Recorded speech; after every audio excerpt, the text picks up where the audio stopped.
her first time na mag-apply ng talagang sigurista siya. Talaga, in every steps, she makes sure na walang palpak. You and me just know how it feels when we're falling in love. Say what you wanna say to me now. I wanna wake up with you in the morning. Hello guys! So welcome back to my YouTube channel. So for today's video, gusto ko lang i-share sa inyo ang requirements of Turkish visa na galing na naman ito sa Vietnam.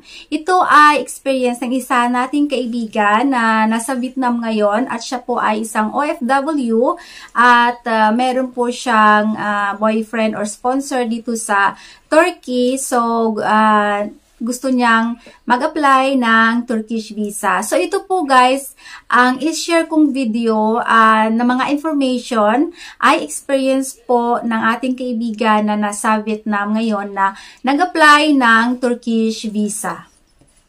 So, but before we start, and if you are new in my YouTube channel, please don't forget to click the like, subscribe, and turn on the notification bell so that you will be updated in my next video. Malay ninyo, ang susunod kong video ay para sa inyo. So, ito guys, ang kanyang email sa my Turkish Embassy. So, sa ulit at sa, of course, at lagi kong ginagawa, ito ay babasahin ko at ito rin ang mga requirements na dapat ninyong i-comply para sa pag-apply ng Turkish visa from Vietnam. Ayan, so I would like to send you information about the documents you need to prepare for the tourist of visas. Passport valid for at least 6 months and photocopy including previous visas. And then 2x2 4x6 ID photos with white background, letter from the traveler explaining the purpose and itinerary of the trip written in English, signed by the visa application. Number 4, flight reservation. Number 5, hotel reservation or invitation letter. Invitation letter must be confirmed from the Turkish side. 6, financial documents of the visa applicant and or invitor, including if the applicant is an employee, bilingual labor contract, bilingual leave application. If not yet bilingual, a notarized English translation is required. 6-month salary statement, social insurance printed from the application VSS ID, changed to printed English. So, dapat guys, naka-English yung inyong mga documents. Ayan, if the applicant is a business owner, business registration certificate, notarized translation, value added tax declaration for the last 3 months, notarized English translation. So, ito guys, lahat ng documents guys, may English translation. Kasi pag naka-Chinese siya, syempre hindi rin maintindihan ng taga-Turkish Embassy. So, personal account statement for the last 6 months. If the applicant is retired, retirement decision or retirement card. Notarized translation, pension statement for the most recent 6 months. So, lahat guys ng inyong mga documents, like mga statement of bank account and everything, so dapat nakaano siya guys ng 6 months, recent na in 6 months. So, other case, real estate documents, notarized translation, car documents, notarized translation, savings book of at least 100 million VND, confirmation of savings account balance.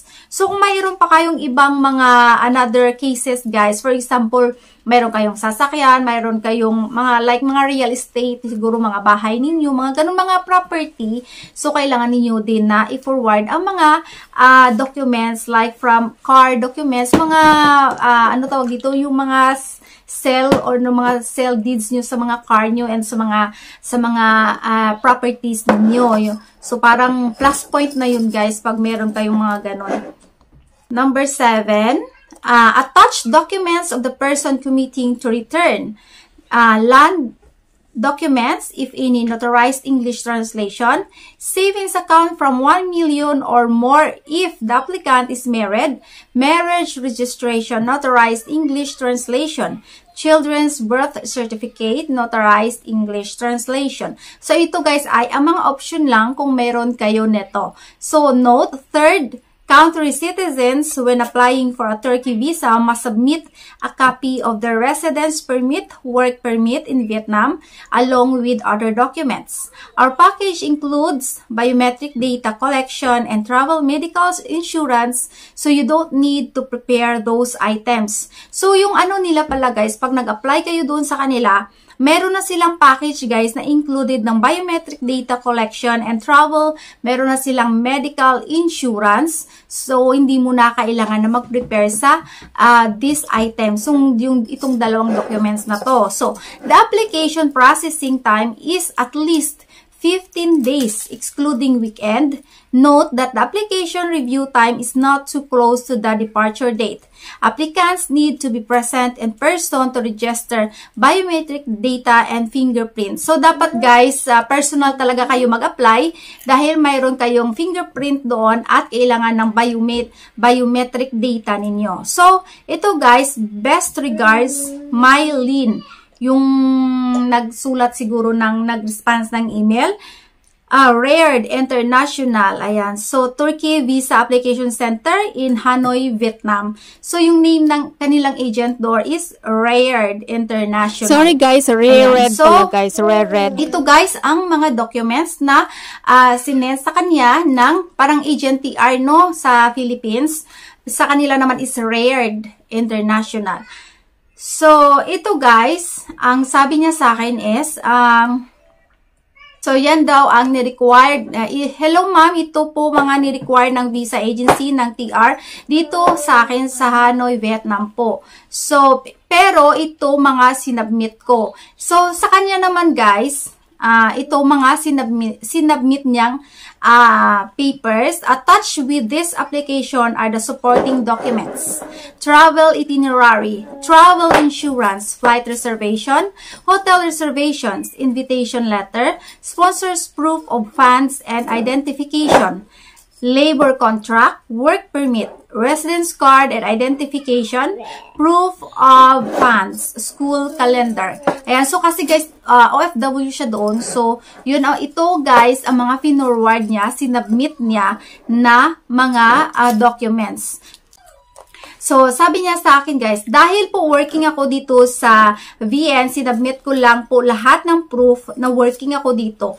Yung contract ko po, residence ID, work permit, payslip, bank confirmation, bank certificate na may kanya-kanyang format, ang bawat bank po dito sa VN. So, okay lang daw po, sabi ni Rare, kahit di na naka-address kay embassy, bank statement 36K in peso lang po laman nung time na nag-submit po ako, at school calendar kasi nung time na po yun, nagpunta ko TR, yun po yung Vietnamese holiday na mahaba po ang break ng schools. So, no need na po ang leave from work form. Yun pala yun guys, pag mahaba yung holiday dyan sa Vietnam, pwede pala calendar, ano na lang siya, school calendar, pwede yun na lang pala ang isubmit daw. So actually, kinomplete ko po muna bago lahat at todo tanong sa representative ng Rare, lahat Rare pala guys, Rare yata ito pagbasa, Rare lahat ng need para isang puntahan na lang po ako. Nag-chat lang po ako sa kanya kailan ako punta din, ginawa na po niya appointment. Ayan guys, so ang lagi kong sinasabi guys, then sinasabi at ina-advise sa inyo na dapat kumpletuhin ninyo lahat na papers ninyo gaya ng ginawa niya. Ayan, ito guys, nakinig talaga siya sa akin at saka ginawa talaga niya guys ang tama.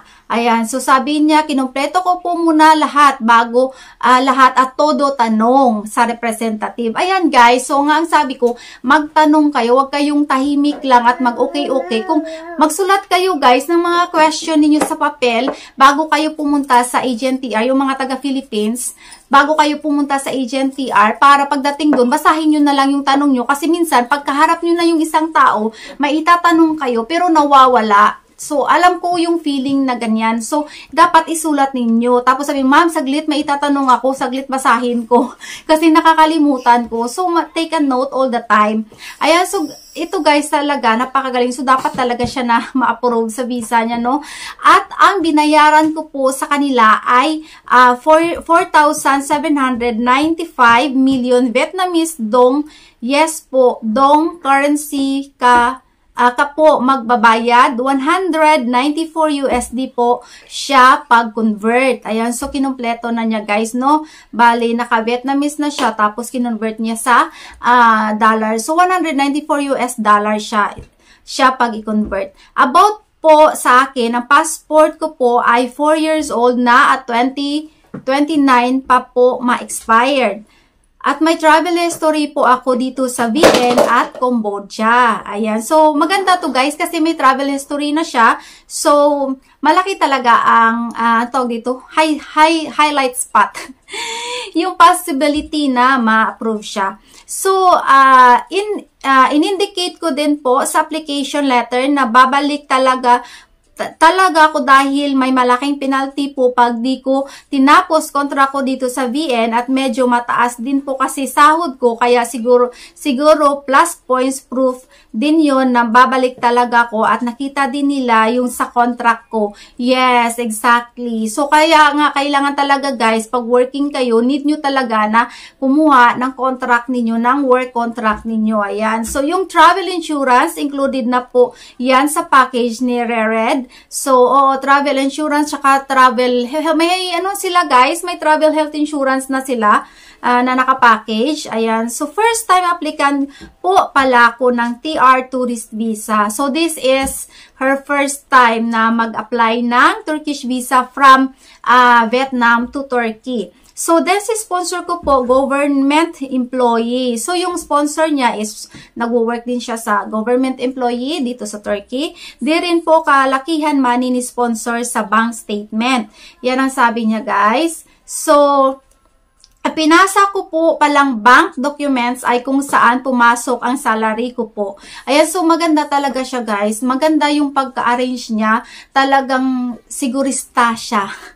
Sigurista siya at ito ang gusto ko siya. Ito talagang gusto ko. Napakasigurista niya talaga in every steps. She makes sure na walang palpak, walang may mahanap na butas. As in, so walang reason, walang doubt, walang butas na ma-deny siya. Kasi kinumpleto talaga niya.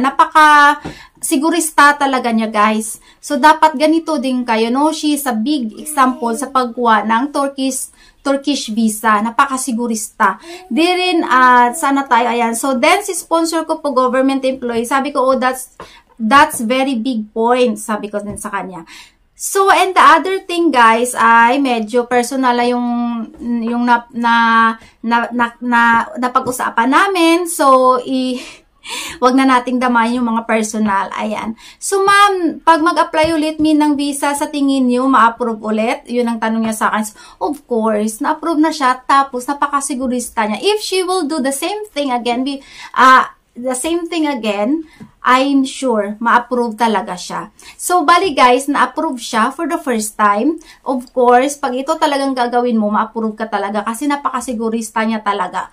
So, ayan guys, Sisi, congratulations. At sana sa next time na pupunta mo dito ay magkita rin tayo. Sa lahat guys ng mga dito guys.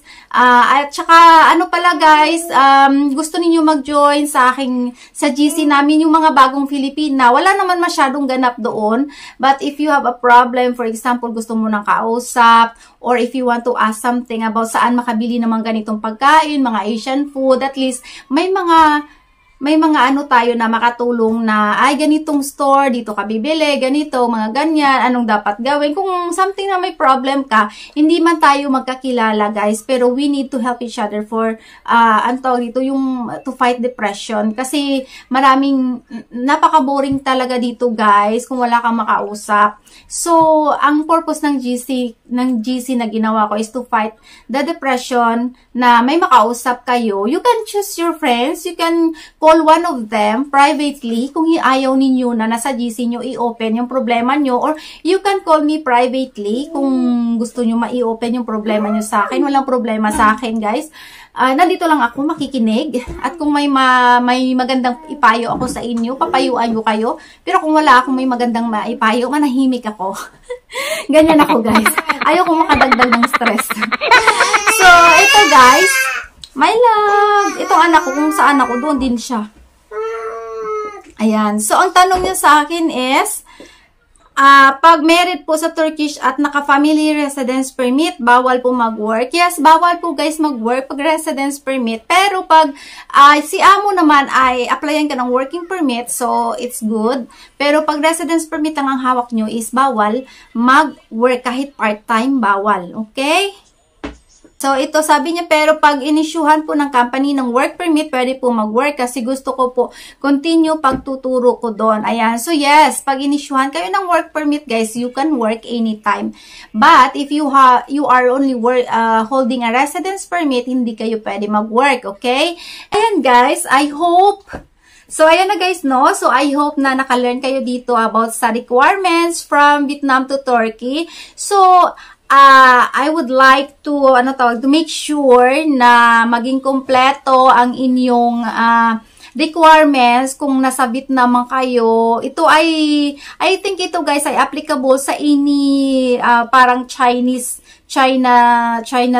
country. For example, like Macau or Taiwan. Parang the same lang ang requirements nila guys. But ang payments is in different currency. So, pero if you convert it in dollars, almost the same lang naman ang price. So, para make sure guys na updated kayo sa mga requirements, please email the agent in every country para na updated kayo sa kanilang mga latest requirements. Malay mo, nag-vlog ako ngayon, next week, next other week or next month, mag-change na sila ng currency, ng price ng visa, or maybe may idagdag na sila. We don't know what be gonna happen after I vlog or after the next day. So, malay natin, di natin alam. So, just always confirm it to the agent of the Turkish embassy. Yeah, so because ako guys, sinishare ko lang itong experience ng ating mga kaibigan to give you an information, at kung anong dapat gawin. Pero, of course, hindi natin malalaman, malay mo bukas, may dagdag na requirements, o kaya tumaas na naman yung fees ng kanilang visa fee. So, please always email or contact the agent of the Turkish embassy. So, ito nga sinasabi ko lagi na I only give you an information, but I cannot be assured na this is, I cannot be assured na ito talaga ang amount or ang specific na mga requirements. So, please, for more information, contact the agent TR or contact the agent of the Turkish embassy in any country where you are, and to ask the latest requirements this time. Okay, guys? So, and I hope na nabigyan ko na naman kayo ng mga information na gusto nyong malaman. And thank you so much sa pag-share nito sa akin, Sis Karen. Thank you so much, and God bless. And bye, and see you in my next vlog.